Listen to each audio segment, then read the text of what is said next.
بسم اللہ الرحمن الرحیم۔ ملفوظات حضرت مسیح موعود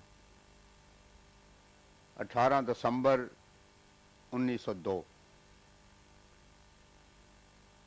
ابو سعید عرب صاحب نے عرض کی کہ ایک صاحب برما میں کہتے تھے کہ اگر مرزا صاحب صرف قرآن کی تفسیر لکھیں اور اپنے دعوی کا ذکر اس میں ہرگز نہ کریں تو میں بہت سا روپیہ صرف کر کے اسے تباہ کروا سکتا ہوں۔ حضرت اقدس علیہ السلام نے اس پہ فرمایا، اگر کوئی ہم سے سیکھے تو سارا قرآن ہمارے ذکر سے بھرا ہوا ہے۔ ابتدائی میں ہے صراط الذین انعمت علیہم غیر المغضوب علیہم ولا الضالین۔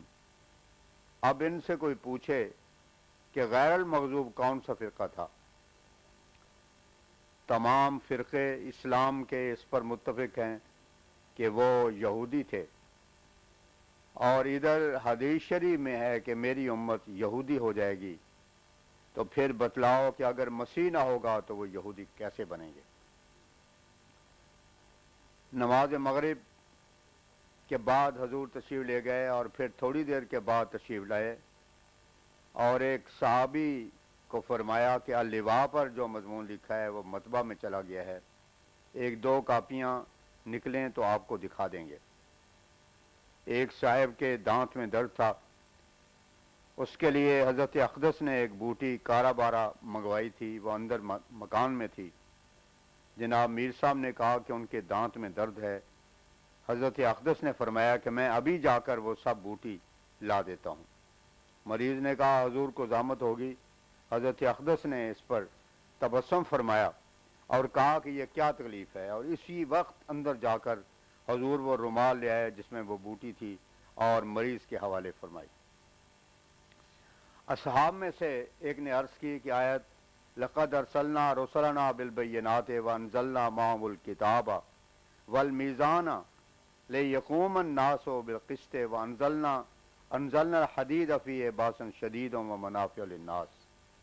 الحدید آیت 26۔ اس آیت سے معلوم ہوتا ہے کہ حدید نے اپنا فعل باس شدید کا تو حضرت صلی اللہ علیہ وسلم کے وقت کیا کہ اس سے سامان جنگ وغیرہ تیار ہو کر کام آتا تھا، مگر اس کے فعل منافع للناس کا وقت یہ مسیح اور مہدی کا زمانہ ہے کہ اس وقت تمام دنیا حدید یعنی لوہے سے فائدہ اٹھا رہی ہے، جیسا کہ ریل، تار، دخانی جہاز، کارخانوں اور ہر قسم کے سامان لوہے سے ظاہر ہے۔ اس پر حضرت اقدس نے فرمایا میں بھی سارے مضمون لوہے کے قلم ہی سے لکھتا ہوں، مجھے بار بار قلم بنانے کی عادت نہیں ہے، اس لیے لوہے کے قلم استعمال کرتا ہوں۔ حضرت صلی اللہ علیہ وسلم نے لوہے سے کام لیا، ہم بھی لوہے ہی سے کام لے رہے ہیں، اور وہی لوہے کی قلم تلوار کا کام دے رہی ہے۔ 19 دسمبر 1902۔ نماز فجر سے پیشتر حضرت اقدس علیہ الصلوۃ والسلام نے فرمایا کہ آج یہ الہام ہوا ہے، انی معلق واجہ آتی۔ بعد ادائے نماز خواجہ کمال الدین صاحب نے ایک خواب سنائی جس میں دیکھا کہ زلزلہ آیا ہے۔ فرمایا یہی طاعون زلزلہ ہے، میں جماعت کو کہتا ہوں کہ یہ قیامت ہے جو آ رہی ہے۔ اللہ تعالی ہمیں محفوظ رکھے گا، مگر صرف اتنی بات پر خوش نہ ہوں کہ بیعت کی ہوئی ہے۔ قرآن مجید میں ہر جگہ آمنو کے ساتھ عمل صالح کی تاکید ہے۔ اگر بعض آدمی جماعت میں سے ایسے ہوں کہ جن کو خدا کی پرواہ نہیں اور اس کے احکام کی عزت نہیں کرتے، تو ایسے آدمیوں کا ذمہ دار نہ خدا ہے اور نہ ہم۔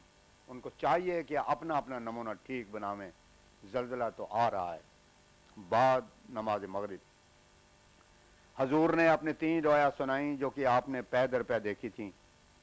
اول ایک شخص نے 1 روپیہ اور 5 چھوارے رویا میں دیے، اس کے بعد پھر غنودگی ہوئی تو دیکھا کہ تریاق القلوب کا ایک صفحہ دکھایا گیا ہے جس پر اعلیٰ شکر المصائب لکھا ہوا ہے، جس کے یہ معنی ہوئے کہ حاذہ صلۃ اعلیٰ شکر المصائب، گویا یہ روپیہ اور چھوارے شکر المصائب کا صلہ ہے۔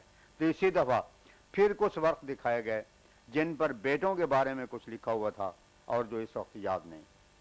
حضرت مولانا عبد الکریم صاحب نے ایک شخص کا خط پیش کیا جس میں سوال تھا کہ الہامی دعا رب کل شین خادموں کا رب فافظنی ونصرنی ورحمنی کو صیغہ جمع متکلم میں پڑھ لیا جائے یا نہیں؟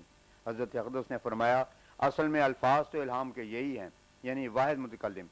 اب خواہ کوئی کسی طرح پڑھ لے وے، قرآن مجید میں دونوں طرح دعائیں سکھائی گئی ہیں، واحد کے صیغے میں بھی جیسے رب اغفر لی ولوالدیہ سورہ نور آیت 29، اور جمع کے صیغے میں بھی جیسے ربنا آتنا فی الدنیا حسنۃ وفی الآخرۃ حسنۃ وقنا عذاب النار البقرہ آیت 202۔ فرمایا اکثر اوقات واحد متکلم سے جمع متکلم مراد ہوتی ہے، جیسے اس ہماری الہامی دعا میں فافظنی سے یہی مراد نہیں ہے کہ میرے نفس کی حفاظت کر، بلکہ نفس کے متعلقات اور جو کچھ لوازمات ہیں سب ہی آ جاتے ہیں، جیسے گھر بار، خیش و اقارب، اعضاء اور قوا وغیرہ۔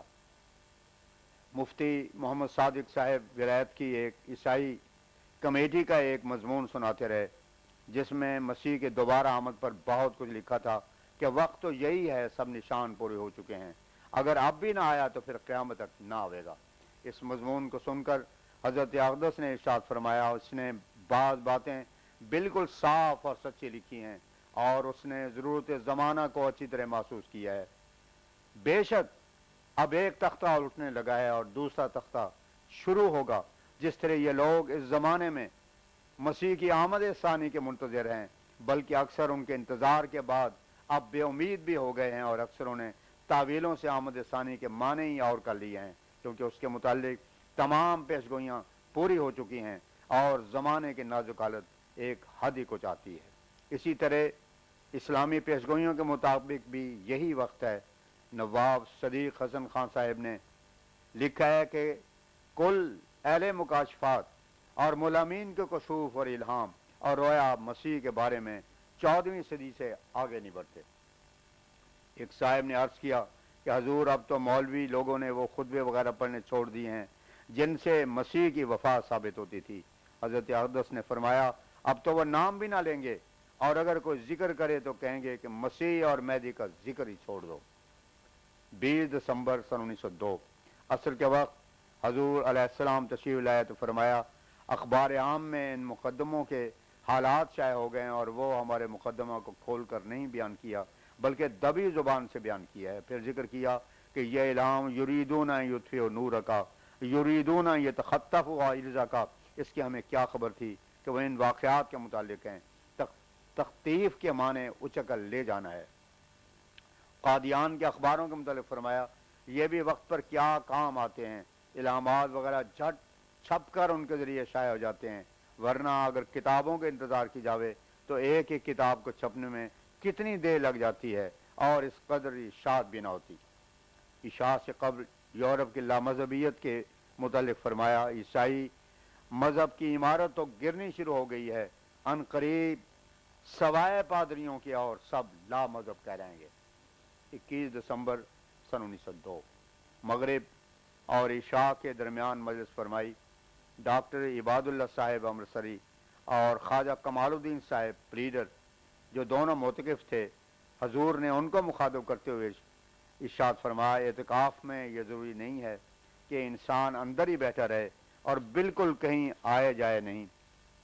مسجد کی چھت پر دھوپ ہوتی ہے، وہاں جا کر آپ بیٹھ سکتے ہیں، کیونکہ نیچے یہاں سردی زیادہ ہے، اور ضروری بات کر سکتے ہیں، ضروری امور کا خیال رکھنا چاہیے، اور یوں تو ہر ایک امر مومن کا عبادت ہی ہوتا ہے۔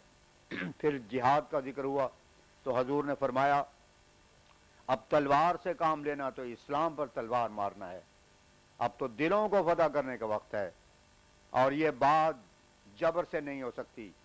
یہ اعتراض کہ ہاں حضرت صلی اللہ علیہ وسلم نے پہلے تلوار اٹھائی بالکل غلط ہے۔ 13 برس تک ہاں حضرت صلی اللہ علیہ وسلم اور صحابہ کرام صبر کرتے رہے، پھر باوجود اس کے کہ دشمنوں کا تعاقب کرتے تھے مگر صلح کے خواستگار ہوتے تھے کہ کسی طرح جنگ نہ ہو، اور جو مشرک قومیں صلح اور امن کے خواستگار ہوتی ان کو امن دیا جاتا اور صلح کی جاتی۔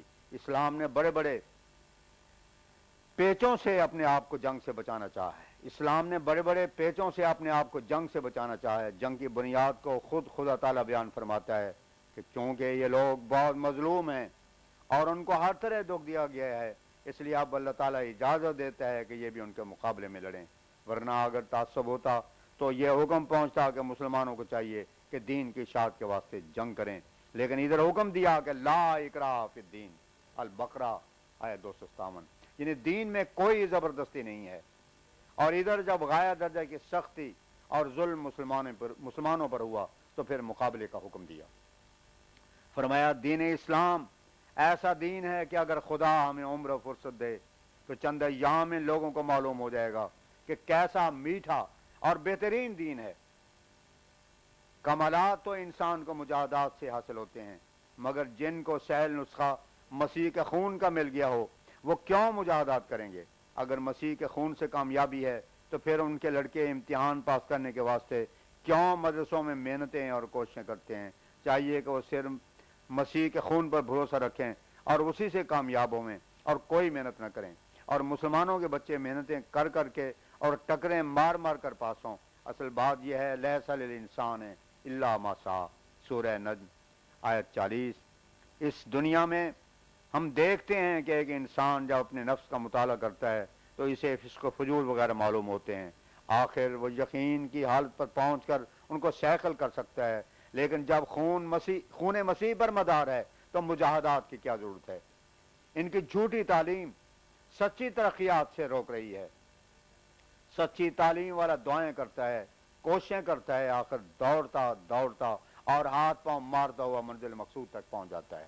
جب یہ بات ان کو سمجھ آئے گی کہ یہ سب باتیں خون مسیح پر بھروسہ قصہ کہانی ہیں اور ان سے اب کوئی آثار اور نتائج مرتب نہیں ہوتے، اور ادھر سچی تعلیم کی تخم ریزی کے ساتھ برکات ہوں گی، تو یہ لوگ خود سمجھ لیں گے انسان کھیتی کرتا ہے، اس میں بھی محنت کرنی پڑتی ہے، اگر ایک ملازم ہے تو اسے بھی محنت کا خیال ہے، غرض ہے کہ ہر ایک اپنے اپنے مقام پر کوشش میں لگا ہے اور سب کا ثمرہ کوشش پر ہی ہے۔ سارا